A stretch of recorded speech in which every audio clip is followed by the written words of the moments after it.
साथ चलने का इरादा जब जमा हो जाएगा, आदमी संग आदमी कारवां हो जाएगा। तू किसी के पांव के नीचे तो रख थोड़ी जमीन, तू भी सबकी नजरों में आसमां हो जाएगा। लोगों के लिए तो अपने माँ बाप भारी हो जाते हैं, वो उनको समझाते रहते हैं कि आपको नहीं पता, चुप बैठिए, आपको नहीं पता। तो मैं चाहूंगी इतनी हल्की तालियों में काम नहीं चलेगा। अगर खुश हो रेखा के मुख्यमंत्री बनने से तो एक बार जोरदार तालियां आदरणीय राज जी के साथ होनी चाहिए। सच में एक अलग माहौल है, एक अलग कालखंड का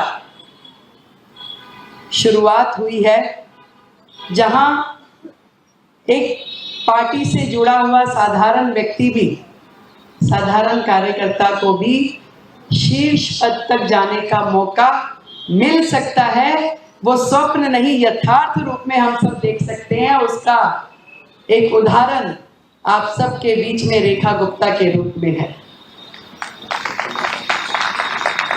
मैं यहाँ बैठी हुई पीछे तक के अपने साथियों के चेहरे देख रही थी।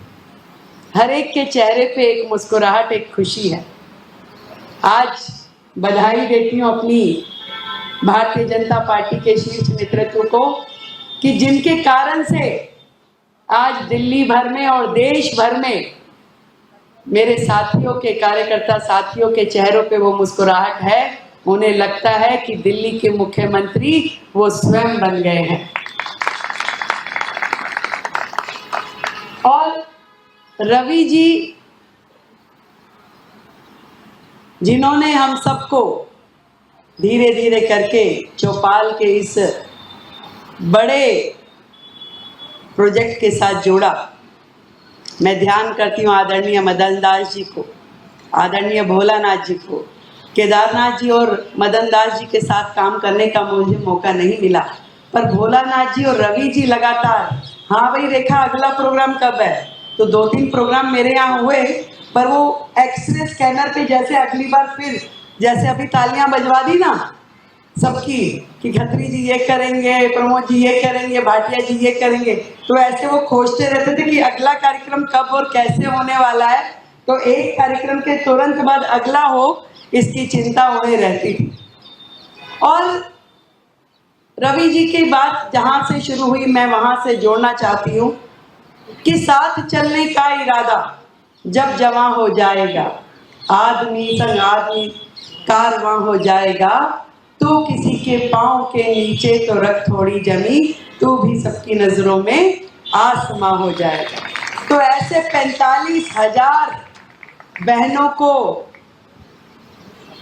सुंदर व्यवस्था देके उनके जीवन में बदलाव कर कर यहाँ आसमां बन करके बैठी हुई ये टीम, आदरणीय किशोरी लाल जी, आदरणीय जैन साहब, आदरणीय हमारी किरण चोपड़ा दीदी और चौपाल की टीम से जुड़ा हुआ हर एक व्यक्ति, जिन्होंने 45,000 बहनों को लोन के रूप में मौका नहीं दिया, उनके जीवन में एक ऐसा बदलाव कर दिया कि उनको किसी साहूकार के चक्कर काटने की जरूरत नहीं है, मोटा मोटा ब्याज देने की जरूरत नहीं है।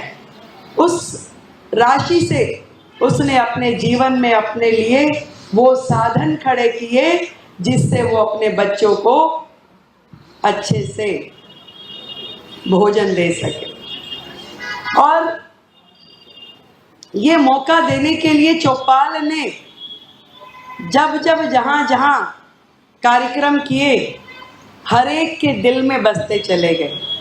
और शायद इस महायज्ञ में हमारा हाथ जो लगा, उसका फल हम सबको आज मिल रहा है कि इतनी बड़ी टीम आज दिल्ली का प्रतिनिधित्व करने के लिए आगे आई।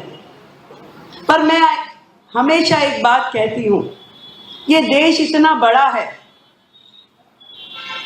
इतनी बड़ी संख्या का ये देश, यदि इसे आगे बढ़ाना है तो केवल मात्र कोई नेता, केवल मात्र सरकारें इसको आगे बढ़ाने के लिए, प्रगति करवाने के लिए काफी नहीं है। अनेक प्रकार की विपरीत परिस्थितियां हमारे देश में है। ऐसा देश जहाँ कहते हैं ना कि हर कोस पे वाणी बदल जाती है, हर कोस पे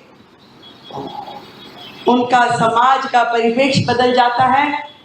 तो ऐसे देश में यदि प्रगति की राह पे चलना है तो 140 करोड़ लोगों को अपने लिए एक एक काम चुनना होगा। वो काम जो राजीव जी की संस्था है ना, एक काम देश के नाम, तो वो एक काम देश के नाम करते हुए यदि हम सब लोग एक एक विषय उठा ले, एक एक प्रोजेक्ट ले लें, तो इस देश में लाखों प्रोजेक्ट खड़े हो जाएंगे और उन लाखों प्रोजेक्ट के माध्यम से करोड़ों लोगों की जिंदगी में बदलाव कर पाने की क्षमता हमारे अंदर होगी। तो इस चौपाल जैसे भव्य प्रोजेक्ट को मैं बहुत बहुत साधुवाद देती हूँ कि आपके माध्यम से जिस तरीके से पूरे देश में एक बड़ा संदेश गया है, ऐसा ही काम हम सबको करना चाहिए और खुद ना कर सकें तो कम से कम चौपाल से जुड़े रहना चाहिए। क्यों प्रवीण भाई, विकेश जी, हमारी तीन ऐसी बहनें जो समाज में अलग अलग सुंदर सुंदर काम कर रही हैं। किरण दीदी को तो सब जानते ही हैं, अपने आप में एक उदाहरण है, एक शख्सियत है जिन्होंने बुजुर्ग लोगों के लिए वो प्रोजेक्ट शुरू कर दिया जो किसी की सोच में नहीं था। लोगों के लिए तो अपने माँ बाप भारी हो जाते हैं, वो उनको समझाते रहते हैं कि आपको नहीं पता, चुप बैठिए, आपको नहीं पता। परंतु किरण दीदी ने हजारों बुजुर्गों की बेटी बन के जो काम किया, मैं चाहूंगी कि एक बार जोरदार तालियां किरण जी के लिए। और मेरी दोनों बहुत ही प्रिय बहनें कमलजीत जी और बांसुरी जी इतना सुंदर काम कर रही हैं समाज में, हर जगह उपस्थित रह करके मुस्कुराते हुए। जो संगठन ने उनके जिम्मे काम लगाया, जब जब लगाया, कहीं से भी किंचित मात्र ये एहसास नहीं होता कि भाई सांसद है, थोड़ा दूरी बना के रखिए। और यही मुझे लगता है कि मैं भी यही सोच रही थी, अभी नई नई मुख्यमंत्री हुई, बहुत सारा प्रोटोकॉल पता नहीं है, तो मैं आई तो ये कुर्सियां लगी हुई थी। मैंने कहा चौपाल के कार्यक्रम में बड़ी सुंदर सुंदर कुर्सियां लगी है। अभी ताजा ताजा उदाहरण है, चुनाव हुआ तो मेरे चुनाव में 4 मुख्यमंत्री आए, तो वो प्रोटोकॉल में आता था जी कुर्सी लगेगी बढ़िया वाली, हल्की कुर्सी नहीं लगनी, पानी की बोतल होगी, गिलास होगा। मुझे लगा कि मेरे लिए कुर्सी लगी है। बाद में ध्यान आया मनोज तिवारी जी के ड्राइंग रूम में से कुर्सियां उठा के सब यही में आए। तो हम सब वो कार्यकर्ता हैं और कार्यकर्ता भाव से ही दिल्ली हमारे लिए एक चैलेंज है, एक मिशन है, और मिशन मोड पे ही हमें काम करना है। जनता के बीच में रह के जनता का विकास, विकसित दिल्ली जिसका स्वप्न आदरणीय नरेंद्र मोदी जी ने देखा है। मैं हमेशा सबको, जिस दिन से मुझे ये जिम्मेवारी मिली है, एक एक व्यक्ति को ये कहती हूँ कि हमारा जो मिशन है, लोग पूछते हैं कि जी आपका क्या प्रोजेक्ट है, 100 डेज का एजेंडा क्या है, क्या काम करेंगे, क्या सोच रहे हैं।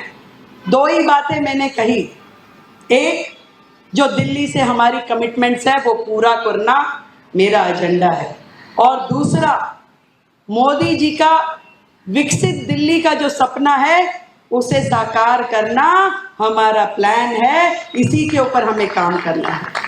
और सच मानिए कि विकसित दिल्ली के लिए चौपाल की भूमिका एक अहम भूमिका है, क्योंकि जब तक गरीब व्यक्ति का हाथ पकड़कर हम अपने साथ खड़ा नहीं करेंगे तब तक ये समाज तरक्की नहीं कर सकता। तो बहुत बहुत साधुवाद, बहुत बहुत बधाई चौपाल की पूरी टीम को जो एक बदलाव के रूप में समाज में काम कर रहे हैं। और यहाँ बैठे एक एक व्यक्ति जिस भी रूप में जो चौपाल से जुड़ा है उसे भी मैं बधाई देती हूँ। ईश्वर करे आपके माध्यम से लोगों की जिंदगी में ये सुंदर बदलाव होता जाए और हमारा देश प्रगति की राह पे इसी तरीके से बढ़ता रहे। जय हिंद। हमसे जुड़े रहने के लिए हमारे YouTube चैनल को सब्सक्राइब करें और नई वीडियो की नोटिफिकेशन के लिए बेल आइकॉन को दबाएं।